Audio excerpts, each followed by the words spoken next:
नमस्ते बच्चों, film history and production में जो अगले भाग को लेकर मैं आज आई हूँ।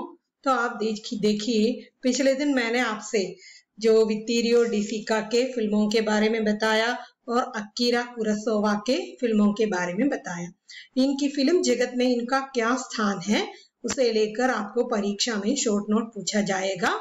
जो मैंने जो पॉइंट्स दिए हैं उसे लेकर आप परीक्षा लिख सकते हैं। तो आगे हमें पढ़ना है। तो अगले एक फिल्मकार है, क्लासिक फिल्मकारों में अगला है जो इंगमेर बर्गमैन।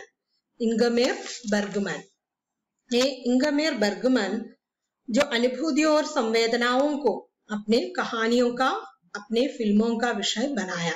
अनुभूतियां एवं संवेदनाओं को फिल्मों की कथा में उन्होंने अंकित किया, फिल्मों का विषय बना दिया। ये तो स्वीडिश फिल्मकार है। ये कहाँ के फिल्मकार हैं? स्वीडन के फिल्मकार हैं। स्वीडिश भाषा में फिल्म लेने वाले हैं इंगमेर बर्गमैन। तो उन्होंने 40 से अधिक फिल्में बनाई हैं। उनके बारे में कहेंगे तो वो 40 से अधिक फिल्में बनाई हैं और उनकी सबसे प्रसिद्ध जो फिल्म है smiles of a summer night. उनकी प्रसिद्ध फिल्म है smiles of a summer night. A smiles of a summer night का यही खूबी है कि क्या खूबी है उनके smiles of a summer night का? जो smiles of a summer night film का ढांचा लगभग एक नाटक की तरह होता है। Smiles of a summer night film जो है एक नाटक की तरह है वो फिल्म, और इसमें कॉमेडी का इस्तेमाल किया गया है। A smiles of a summer night में ये हमारे जो इंगमेर बर्गमैन ने एक कॉमेडी का इस्तेमाल किया है और औरतों की दुनिया को उभारने का प्रयास भी किया है। औरतों की दुनिया को उभारने का प्रयास उनके इस फिल्म द्वारा उन्होंने किया है। और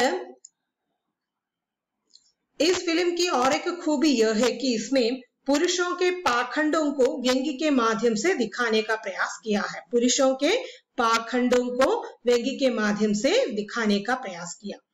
तो उन्होंने कॉमेडी का यानी कि जो व्यंग्य का कॉमेडी का प्रयोग इसमें किया है। औरतों की दुनिया को उभारने का प्रयास किया है। ये भी नहीं, पुरुषों के पाखंड को व्यंग्य के माध्यम से दिखाने का प्रयास भी इसमें किया गया है इस फिल्म के माध्यम से। उनके और एक फिल्म है दी सेवेंथ सील, फिर दी वर्जिन स्प्रिंग और एक फिल्म का नाम है सो क्लोज टू लाइफ। ये बर्गमैन की प्रसिद्ध फिल्में हैं। दी सेवेंथ सील का शूरवीर योद्धा ब्लेड 10 साल के धर्म युद्ध के बाद धर्म, नैतिकता और जीवन की व्यर्थता को तीव्रता के साथ महसूस करता है। दी सेवेंथ सील का जो नायक है शूरवीर योद्धा ब्लेड, वो तो 10 साल के धर्म युद्ध के बाद 10 വർഷം വരെ നീണ്ടു നിന്ന ധർമ്മയുദ്ധത്തിന് ശേഷം धर्म, नैतिकता और जीवन की व्यर्थता को तीव्रता के साथ महसूस करता है। ജീവിതത്തിന്റെ വ്യർത്ഥതയും മതവും ന്യായബോധവും മൂല്യവും ഒക്കെ മനസ്സിലാക്കുന്നു। അങ്ങനെ ഒരു ക്യാരക്ടറിനെയാണ് ഇതിലൂടെ കാണിക്കുന്നത്। मृत्यु उनका पीछा कर रहा है। तो ये इस प्रकार के एक मृत्यु के साथ शतरंज खेलकर मृत्यु से बचने की ही नहीं बल्कि जीवन को समझने की भी कोशिश कर रहा है। मृत्यु के साथ क्या खेल रहा है? मृत्यु के साथ शतरंज खेलकर मृत्यु से बचने की कोशिश कर रहा है सेवंथ सील के जो नायक। ज्ञान और विचार की इस फिल्म को बर्गमैन ने गुनार फिशन की अद्भुत सिनेमेटोग्राफी से अविस्मरणीय बनाया। एक प्रकार के अद्भुत सिनेमेटोग्राफी का प्रयोग दी सेवंथ सील में हम देख सकते हैं। वो तो गुनार फिशन की अद्भुत सिनेमेटोग्राफी का प्रयोग इसमें किया गया है। इसके जो कथा से ही हमें पता चलेगा ये साधारण तरह की एक कथा नहीं है। इसमें कुछ मैजिकल रियलिज्म वगैरह के कुछ चीजों को भी उन्होंने इसमें डाल दिया गया है। तो इतने जो पॉइंट्स हैं आप उसे ध्यान में रख लीजिए। दी सेवंथ सील नामक फिल्म के बारे में। दी वर्जिन स्प्रिंग और एक फिल्म है।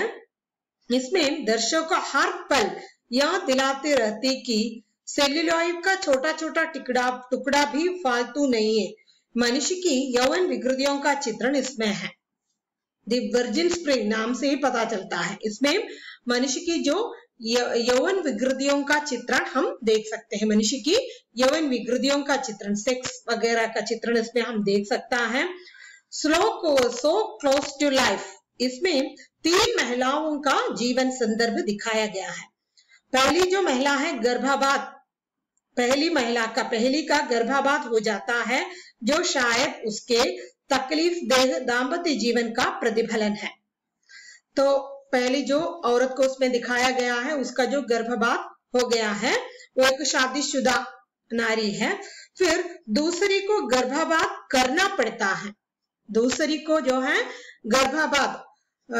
ഗർഭം അലസിപ്പിക്കേണ്ടതായി വരുന്നു। ആദ്യത്തെ സ്ത്രീയുടെ ഗർഭം അലസി പോകുന്നു, രണ്ടാമത്തെ സ്ത്രീക്ക് ഗർഭം അലസിപ്പിക്കേണ്ടതായി വരുന്നു। क्योंकि बच्चे की डिलीवरी में मां की मृत्यु हो सकती है। എന്തുകൊണ്ടാണ് അവൾക്ക് ഗർഭം അലസിപ്പിക്കേണ്ടതായി വരുന്നത്?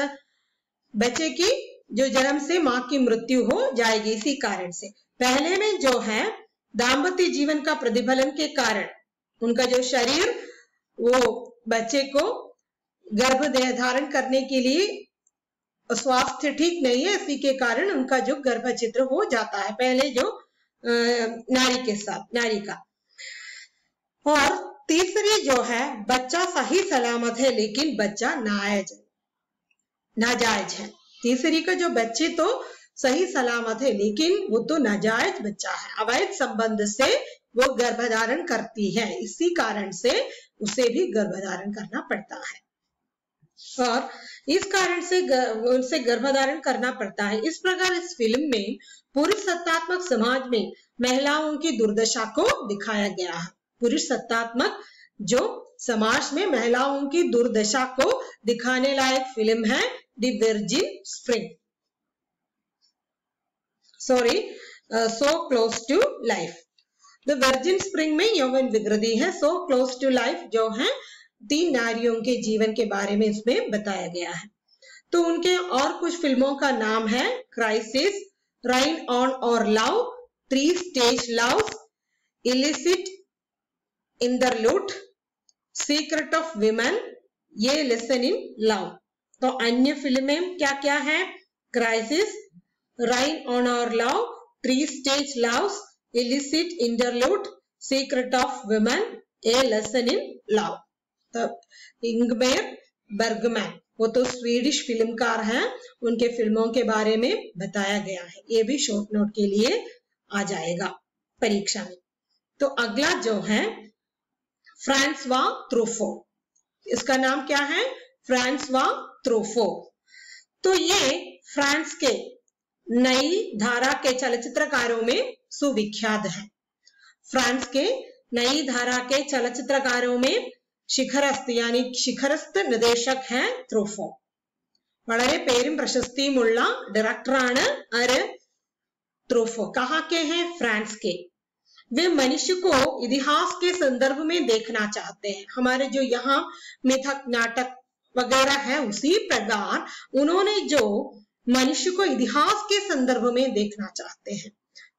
जो हमारे ചരിത്രത്തിൽ മനുഷ്യൻ എങ്ങനെയാണ് എഴുതപ്പെട്ടിട്ടുള്ളത് അതിനെയൊക്കെ വർത്തമാന സമൂഹത്തിൽ കൊണ്ടുവന്ന സമകാലിക സന്ദർഭങ്ങളുമായി യോജിപ്പിച്ചുകൊണ്ടാണ് അദ്ദേഹം സിനിമകൾ എടുത്തിരുന്നത്। അതുകൊണ്ടാണ് അങ്ങനെ പറയുന്നത്। എന്താണ്? वे मनुष्य को इतिहास के संदर्भ में देखते हैं, इसलिए उन्हें रोमानी फिल्मकार भी बताते हैं। कौन से फिल्मकार भी बताते हैं? उन्हें रोमानी फिल्मकार बताते हैं। उनके एक फिल्म का नाम है दी 40 ब्लॉस, 400 ब्लॉस। फिल्म का नाम क्या है? दी 400 ब्लॉस नामक चलचित्र से ही ट्रूफो ने फिल्म जगत में पदार्पण किया। उनका जो पहली फिल्म है दी 400 ब्लॉस। इस फिल्म की यही विशेषता है, उसने इसमें अपने ही बचपन का चित्रण किया है, अपने ही बचपन का चित्रण इसमें किया है। इस फिल्म के लिए ट्रूफो को कांस चलचित्रोत्सव में सर्वश्रेष्ठ निर्देशक का पुरस्कार मिला। कैन चलचित्रोत्सव में उसे सर्वश्रेष्ठ फिल्म का जो पुरस्कार दी 400 ब्लॉस के लिए प्राप्त हुआ। अन्य फिल्में हैं जूल्स और Jim, day for night, the story of Adele H.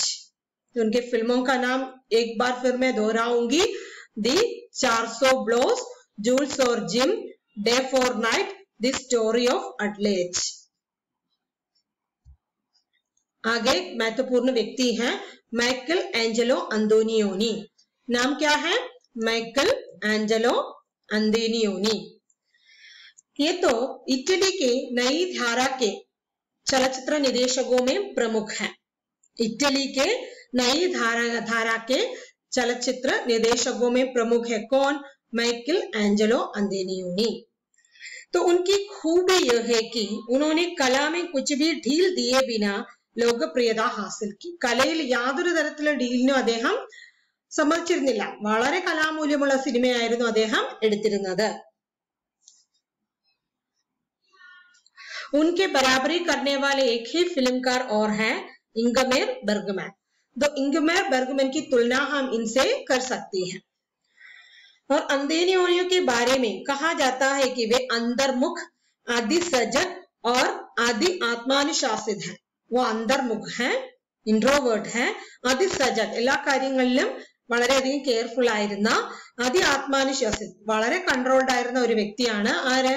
Michael Angelo अंतोनियोनी।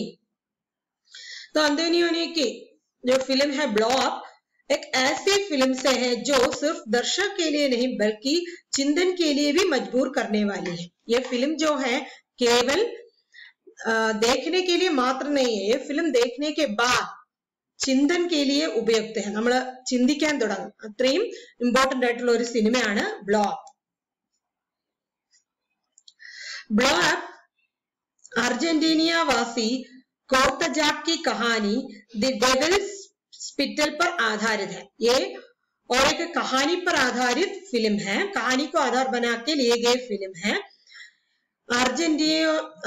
अर्जेंटीनियावासी Cortazar की कहानी the devil's spittle, devil's spittle എന്നുള്ള കഥ അടിസ്ഥാനപ്പെടുത്തി എടുത്തതാണ് ബ്ലോ അപ്പ്।